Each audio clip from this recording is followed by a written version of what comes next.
ఎన్నికల ఘర్షణలు, ఈ ఘర్షణల కారణంగా ఉద్యోగాలు కొంతమందిది బదిలీలు ఫస్ట్ అంటే అనుమానం మీదన కొంతమంది పోలీసు అధికారుల్ని బదిలీ చేశారు.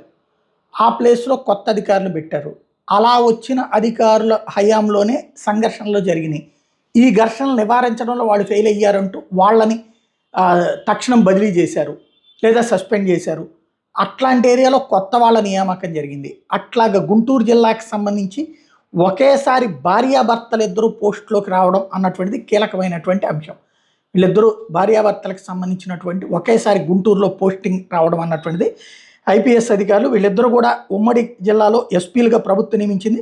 ఒకళ్ళు పల్నాడు, ఇంకొకళ్ళు బాపట్ల జిల్లా ఎస్పీలుగా భార్యాభర్తలు మల్లికా గారు, వకుల్ జిందాల్ ఇద్దరు కూడా భార్యాభర్తలే. ఇదివరకు గుంటూరు జిల్లా అంటే బాపట్ల కూడా గుంటూరు జిల్లాలోని భాగం, పల్నాడు కూడా గుంటూరు జిల్లాలోని భాగం. ఇప్పుడు వీళ్ళిద్దరూ 2 జిల్లాలకి ఎస్పీలు అయ్యారు. అఖిల భారత సర్వీస్ అధికారులు అయితే వేరువేరు ప్రాంతాల్లో కొలువు తప్పనటువంటి నేపథ్యంలో ఉమ్మడి జిల్లాలోనే లెక్కలే వేసుకుంటే కనుక ఈ ఇద్దరికి పదవి వచ్చినట్టయింది.